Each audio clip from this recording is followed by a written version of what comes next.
नमस्कार, स्वागत है आपका समाचार एक्सप्रेस में। मैं आपके साथ नेहा वर्मा। कोरोना की तीसरी लहर पर अलर्ट जारी। सुप्रीम कोर्ट ने कहा बच्चों के लिए जानलेवा होगी तीसरी लहर। तीसरी लहर पर सरकार की बड़ी चेतावनी। कोरोना की थर्ड वेव जरूर आएगी, पर कब आएगी और कितनी खतरनाक होगी नहीं बता सकते। कब खत्म होगा ये कोरोना? भारत में कब आएगी कोरोना की तीसरी लहर? दूसरी लहर में कोरोना का तांडव तो तीसरी लहर का अलर्ट जारी। बचने की क्या हो तैयारी? सुप्रीम कोर्ट ने कहा कि कोरोना की तीसरी लहर के लिए तैयार रहने की जरूरत। इन दिनों देश में कोरोना की दूसरी लहर से हाहाकार मचा हुआ है। सरकारी सिस्टम चरमरा गया है। बेड, ऑक्सीजन, इंजेक्शन और वैक्सीन की कमी से देश के कई राज्य जूझ रहे हैं। देश में कोरोना की दूसरी लहर कोरोना थमने का नाम नहीं ले रहा है। दूसरी लहर से निपटने के लिए स्वास्थ्य सेवाएं नाकाफी साबित हो रही हैं।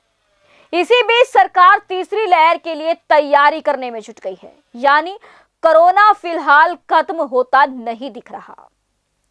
इसी बीच सरकार के प्रमुख वैज्ञानिक सलाहकार ने कोरोना की तीसरी लहर यानी थर्ड वेव के बारे में आगाह कर दिया है। अभी दूसरी लहर का पीक आया ही नहीं और देश भर में विचलित करने वाली तस्वीरें आ रही हैं। तो लोगों के मन में यही सवाल है कि तीसरी लहर कब आएगी और कितनी खतरनाक होगी। सरकार के principal scientific adviser Vijay Raghavan ने बताया कि कोरोना की तीसरी लहर भी जरूर आएगी। वायरस का संक्रमण अपने सबसे ऊंचे लेवल पर है। अभी यह तय नहीं है कि तीसरी लहर कब आएगी और कितनी खतरनाक होगी, लेकिन हमें नई लहर के लिए तैयार रहना होगा। राघवन बुधवार को कोरोना की स्थिति पर एक प्रेस कॉन्फ्रेंस में बोल रहे थे। पहले जानते हैं कि तीसरी लहर के बारे में क्या कहा गया। Phase 1 was, as I said, a generalist approach of the virus, and phase 2 has fitter viruses with arising out of increased host immunity due to previous infections. Now, we must keep in mind that variants of concern represent better adaptation to humans and triggered by human population. So it is not just something which the virus is doing. And therefore, everything which we can do to prevent the virus's spread, to lower its transmissibility, is absolutely very, very critical. So this is something which we need to look at going forward. Now, what next? Where does SARS coronavirus 2 go from here? A phase 3 is inevitable, given the high levels of circulating virus. But it's not clear on what time scale this phase 3 will occur. Hopefully, incrementally, but we should prepare for new waves. Previous infections and vaccines will cause adaptive pressure on the virus for new kinds of changes which try to escape it. And therefore, we should be prepared scientifically to take care of that. केंद्र सरकार के प्रमुख वैज्ञानिक सलाहकार विजय राघव ने कहा कि phase 3 निश्चित है, लेकिन सर्कुलेट हो रहे वायरस के हाई लेवल को देखते हुए यह स्पष्ट नहीं है कि फेज 3 किस वक्त आएगा। हमें नई लहरों के लिए तैयार रहना चाहिए। विजय राघवन ने कहा कि नए म्यूटेंट से निपटने के लिए वैक्सीन को अपडेट करना जरूरी था। उनका मानना है कि वायरस ने जब म्यूटेंट करना शुरू किया, उसके बावजूद इसके संक्रमण को रोकने के लिए लोगों द्वारा अपनाई जा रही सावधानियों में कोई बदलाव नहीं किया गया। महाराष्ट्र के स्वास्थ्य मंत्री राजेश टोपे ने अपने एक बयान में कहा था कि जुलाई अगस्त के दौरान महाराष्ट्र तीसरी लहर का सामना कर सकता है।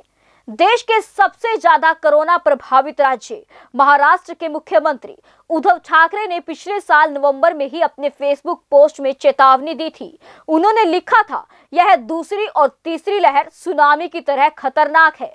आप सुरक्षा प्रोटोकॉल का पालन नहीं करते हैं तो इसका प्रकोप फैल जाएगा। तीसरी लहर क्यों खतरनाक हो सकती है? सूत्रों के मुताबिक कोरोना की पहली लहर में जहां सीनियर सिटीजन को ज्यादा खतरा था, वहीं दूसरी लहर में युवा वर्ग ज्यादा चपेट में आ गया। अब तीसरी लहर में बच्चों को ज्यादा खतरा हो सकता है।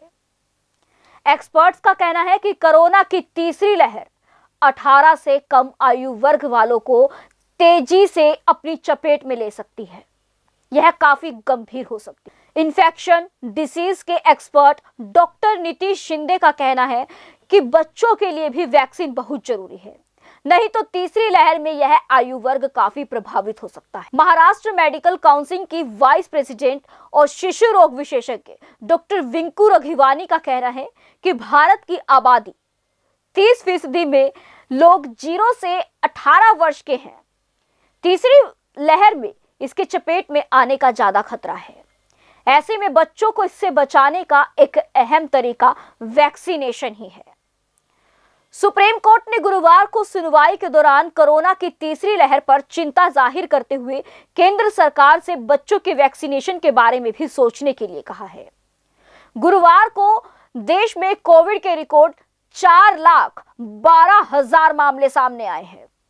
वहीं लगभग 4,000 मौतें देखने को मिली है। दूसरी लहर पीक पर है।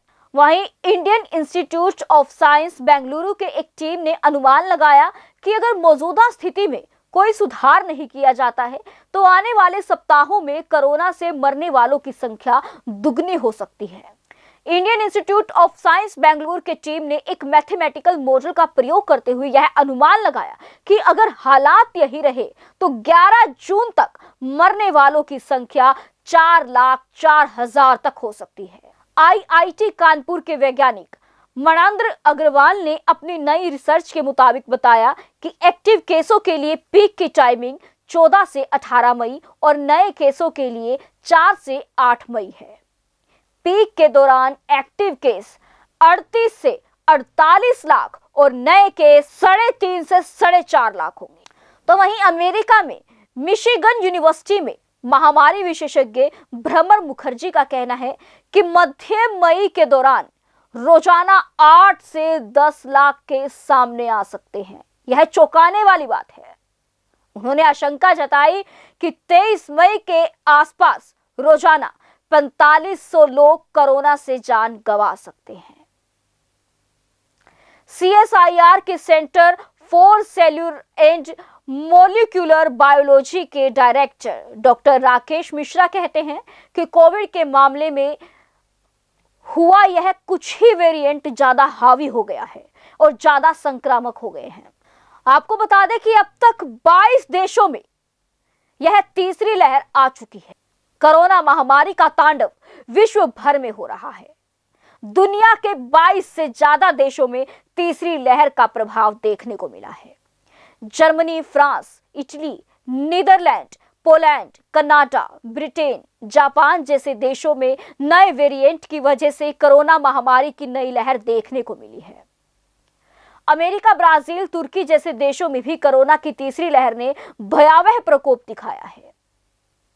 जॉन हॉपकिंस के डेटा के मुताबिक दुनिया में इस समय सबसे ज्यादा कोविड प्रभावित देश, वह कौन से देश हैं हम आपको बताते हैं जो अब सबसे ज्यादा कोविड से प्रभावित हैं।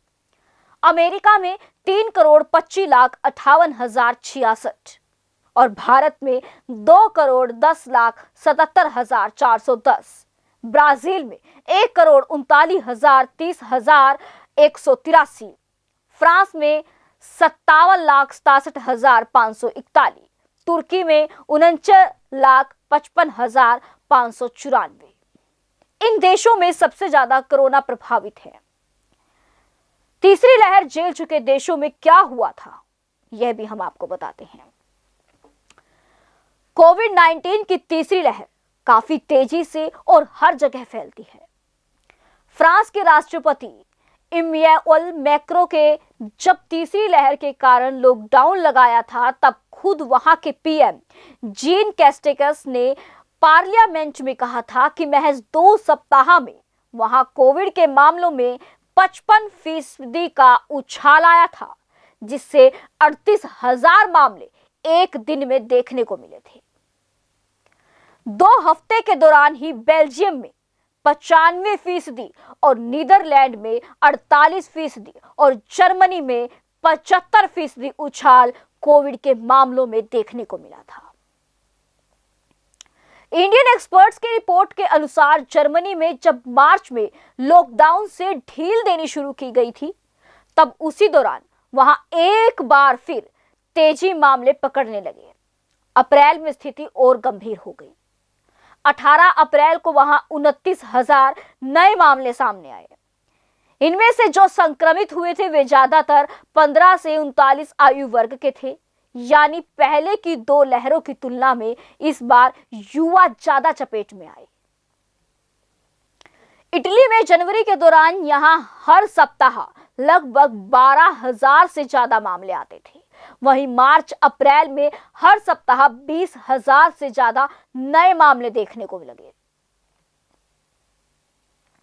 विशेषज्ञों की ओर से देश में कोरोना की तीसरी लहर को लेकर जताई जा रही आशंका को देखते हुए गुरुवार को सुप्रीम कोर्ट ने कहा कि देश को तीसरी लहर से निपटने के लिए तैयार रहने की जरूरत है।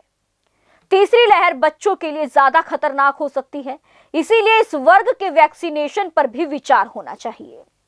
इसके लिए वैज्ञानिक योजना की जरूरत है। केंद्र सरकार ने बताया कि कोर्ट के निर्देशानुसार दिल्ली को 730 मीट्रिक टन ऑक्सीजन की आपूर्ति की गई, लेकिन दिल्ली को इतनी ऑक्सीजन की जरूरत नहीं है। केंद्र ने ऑक्सीजन ऑडिट की मांग की, लेकिन कोर्ट ने साफ किया कि फिलहाल दिल्ली को 700 मीट्रिक टन ऑक्सीजन की आपूर्ति जारी रहनी चाहिए। हालांकि कोर्ट ने पूरे देश के परिप्रेक्ष्य में ऑक्सीजन आपूर्ति और उपलब्धता पर विचार करने की बात भी कही है। बहरहाल स्पष्ट संकेत है कि ऑक्सीजन आपूर्ति और जरूरत को लेकर नई चर्चा छिड़ेगी। वहीं बुधवार को सरकार के प्रिंसिपल साइंटिफिक एडवाइजर विजय राघव ने एक प्रेस कॉन्फ्रेंस कर कहा कि कोरोना वायरस जिस गति से सर्कुलेट हो रहा है उससे स्पष्ट है कि तीसरी लहर भी आएगी, लेकिन यह स्पष्ट नहीं है कि कब आएगी और किस स्तर की होगी। उन्होंने यह भी कहा कि हमें नई लहर के लिए तैयार रहना चाहिए। फिलहाल राहत की बात यह है कि मौजूदा वेरिएंट्स के खिलाफ वैक्सीन प्रभावी है, लेकिन चिंता की बात यह है कि नए वेरिएंट्स आएंगे। अब तक 12 राज्यों में 1 लाख से अधिक एक्टिव केस। स्वास्थ्य मंत्रालय के संयुक्त सचिव लव अग्रवाल ने कहा कि कुछ राज्यों में कोरोना के केस घट रहे हैं, लेकिन चिंता अभी कम नहीं हुई। 12 राज्यों में अभी भी 1 लाख से अधिक एक्टिव केस हैं। देश के 10 राज्यों में पॉजिटिविटी रेट 25% से ज्यादा है। जरा भी लापरवाही भारी पड़ सकती है। एक दिन पहले के मुकाबले आज 2.4% केस बढ़े हैं, तो कई राज्यों में मौतों के आंकड़े भी बढ़े हैं। इन 10 राज्यों में हालात चिंताजनक है, जो कि स्वास्थ्य मंत्रालय की तरफ से जानकारी दी गई है कि कोरोना के नए मामले में 70.91% मामले महाराष्ट्र, उत्तर प्रदेश, दिल्ली, कर्नाटक, केरल, हरियाणा, पश्चिम बंगाल, तमिलनाडु, आंध्र प्रदेश, राजस्थान से इन 10 राज्यों से सामने आए हैं। इस दौरान महाराष्ट्र से सर्वाधिक 51,880 नए मामले सामने आए हैं। एक दिन में कोविड-19 से रिकॉर्ड 3,780 लोगों की मौत हुई है। अप्रैल में आई थी दूसरी लहर। पहली लहर देश में पिछले साल आई थी। 3.5 महीने तक मामले बढ़ते रहने के बाद पीक 16 सितंबर को आया था। उस दिन एक दिन में 97,860 नए मामले सामने को देखने को मिले थे। बाद में मामले कम होने लगे थे। करीब 2 महीने के बाद 19 नवंबर को मामले आधे घटकर 46,000 रह गए थे। तो दूसरी लहर यह बीते मार्च से शुरू हुई थी। 1 मार्च को एक दिन में 12,270 मामले आए। इसके बाद हर दिन मामले बढ़ते रहे। 1 अप्रैल को एक दिन में 75,000 मामले सामने आ चुके थे। 1 महीने बाद 30 अप्रैल को एक दिन में 4,02,000 मामले देखे गए। अलग अलग एक्सपर्ट्स का अनुमान है कि दूसरी लहर का पीक इसी महीने में देखने को मिलेगा और अगले महीने से मामले घटने शुरू होने की उम्मीद है। तो वहीं लव अग्रवाल ने बताया कि एक दिन पहले के मुकाबले 2.4% केस बढ़े हैं, तो कई राज्यों में अधिक मरीजों की मौत हुई है। संयुक्त सचिव ने प्रेस कॉन्फ्रेंस में कहा कि कई राज्यों में एक दिन पहले के मुकाबले मौतों में वृद्धि देखने को मिली है। महाराष्ट्र, कर्नाटक, आंध्र प्रदेश, दिल्ली, हरियाणा में अधिक मौतें हुई हैं। नए केसेस और 3,464 डेथ्स दुनिया में एडिशनली रिपोर्ट की गई हैं। इंडिया ने अब तक जो कुछ मेजर्स लिए हैं, सोशल डिस्टेंसेस और लॉकडाउन, उनका असर भी कुछ हद तक हमें दिखाई दे रहा है। एक तरफ जहां कम आबादी वाले विकसित देशों में प्रतिदिन कई हजार नए केसेस और सैकड़ों की संख्या में डेथ रिपोर्ट हो रही हैं, वहीं हिंदुस्तान में अब तक टोटल 1071 कन्फर्म केसेस आए हैं और 29 नई डेथ्स रिपोर्ट हुई हैं टोटल। पिछले 24 घंटे में 92 नए कन्फर्म केसेस और 4 नई डेथ रिपोर्ट हुई हैं। मैं आप लोगों की दृष्टि में लाना चाहूँगा कि अगर एक एनालिसिस जो हमने किया है कि 100 केसेस से 1000 केसेस की जो टाइम पीरियड जो हमारे देश में करीब 12 दिन लगे हैं, जिस तरह से हमारे केसेस की ग्रोथ हुई है, तो दूसरे देशों में करीब 3,500, 5,000, 6,000 और एज हाई हैज 8,000 तक के करीब केसेस आए हैं।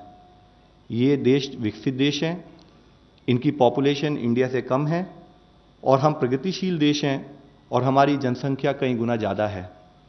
इसका एक ही कारण मैं आप लोगों की दृष्टि में लाना चाहूँगा, वो है कि पब्लिक का सहयोग और हमारा कलेक्टिव प्रीएम्प्टिव एक्शन, हमारे efforts in terms of focusing on social distancing and also in terms of lockdown.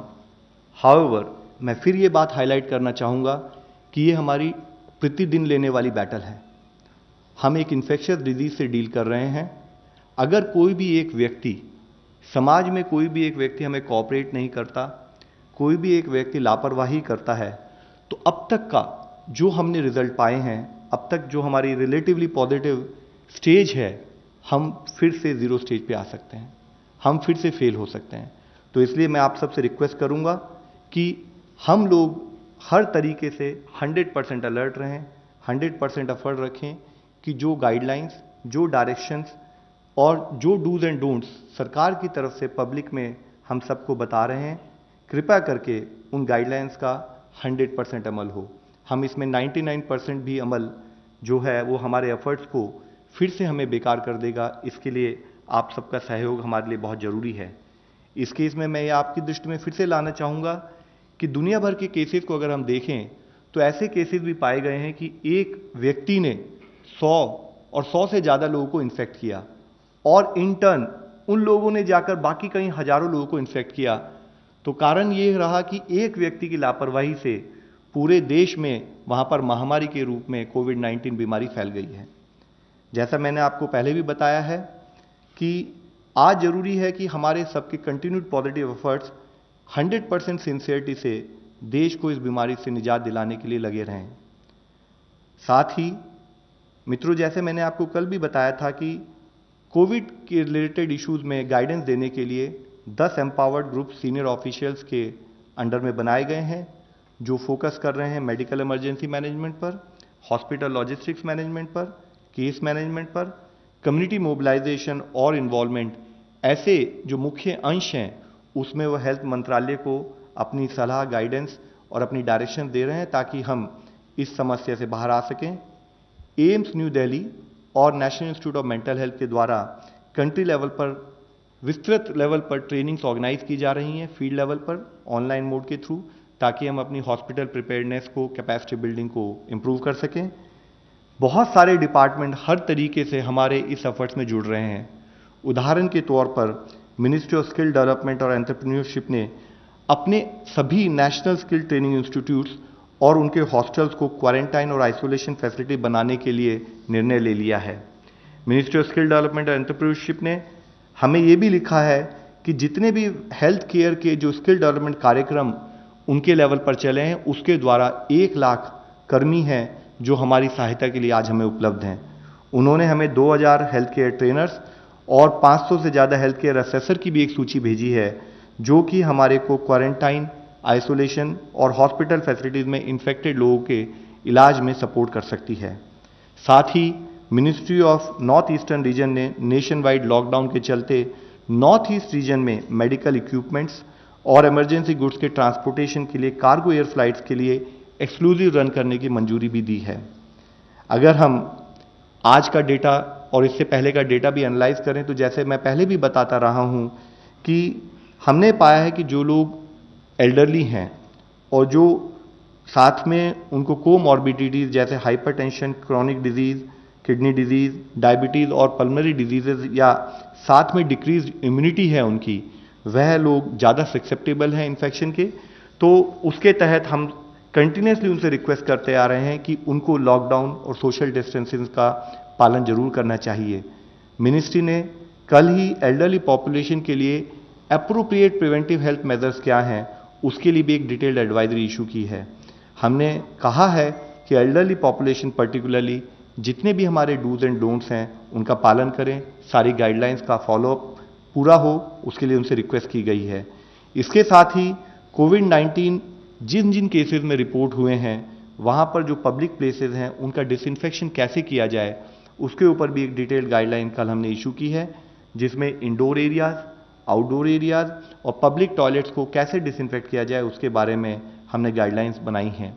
मैं आप सबके द्वारा सभी को सूचित करना चाहूँगा कि ये जो हमारी गाइडलाइंस हैं ये हमारी वेबसाइट mohfw.gov.in पर भी उपलब्ध हैं। कृपया करके इनको आप पढ़ सकते हैं और इनके द्वारा जो हमने सलाह सूचना दी है उसको उपयोग करें। माननीय प्रधानमंत्री जी ने 29 मार्च को मन की बात कार्यक्रम में आम जनता से बात करते हुए एक अपील की थी। उन्होंने कहा था एवं एवं विकार अपि तरुणे साध्यते सुखम, यानी बीमारी को उसकी जड़ से ही खत्म करना चाहिए। और फिर मैं कहना चाहूँगा इंग्लिश में कि an illness and its course should be nipped in the bud itself. हमारा पूरा प्रयत्न पहले दिन से ही इस डायरेक्शन में है और हम सभी स्टेट्स के साथ कंटिन्यूसली उस एफर्ट्स में लगे हुए हैं। अभी हमारा मेजर एफर्ट है कि हम डेडिकेटेड कोविड हॉस्पिटल्स बनाएं, हेल्थ इंफ्रास्ट्रक्चर को इम्प्रूव करें, टेस्टिंग फैसिलिटीज़ को और स्ट्रेंथन करें, ताकि किसी भी तरह से अगर कोई भी सिचुएशन आए देश उससे निपटने के लिए तैयार हो। एक विषय मैं फिर से कहना चाहूँगा कि हमें किसी को पैनिक करने की ज़रूरत नहीं है, हमें ज़रूरत है अवेयरनेस की। ये बीमारी है, बीमारी के बारे में अगर हमें सारी टेक्निकल डिटेल्स पता होंगी, हमें उसके डूज एंड डोंट्स का क्लैरिटी होगी और हम उसको ढंग से फॉलो करें तो सामूहिक रूप से ये लड़ाई हम लड़ सकते हैं और जीत सकते हैं। इस लड़ाई में अर्ली आइडेंटिफिकेशन एक क्रूशियल स्टेप है। मैं फिर सबको यही रिक्वेस्ट करना चाहूँगा कि कोई भी आदमी, कोई भी अगर किसी भी जगह पर उसको अगर कोई सस्पेक्टेड फीलिंग भी हो तो छुपाए नहीं, डरे नहीं, बाहर आए, हमारे कॉल सेंटर या और तरीके से जो गवर्नमेंट हेल्थ फैसिलिटी से संपर्क करते हुए वो हमें बताए, ताकि हम उसको प्रॉपरली स्क्रूटनाइज करके जो मेडिकल सपोर्ट है वो प्रोवाइड कर सकें। ये इसलिए ज़रूरी है क्योंकि अगर कोई केस लेट डिटेक्ट होता है तो जो केस हम सिम्टोमेटिक लेवल पर ट्रीट कर सकते हैं, ढंग से ट्रीट कर सकते हैं, वह केस भी कई बार क्रिटिकल हो जाता है। तो प्लीज़ हमें हेल्प करें कि आप हमारे को टाइम पे सपोर्ट दें, टाइम पर अर्ली आइडेंटिफिकेशन में हमारी हेल्प करें और हम यूनाइटेड इस बैटल को लड़ सकें। इस आशा के साथ जैसे कि अब तक हम लोग करते रहे हैं, आगे भी हम लोग उसी तरह से एफर्ट करेंगे। मैं आप लोगों से और आपके द्वारा सभी से विनती करना चाहता हूँ। धन्यवाद। ऐसे ही लेटेस्ट खबरें पाने के लिए बेल आइकन को क्लिक कर हमारे चैनल को लाइक, शेयर एंड सब्सक्राइब करें। धन्यवाद।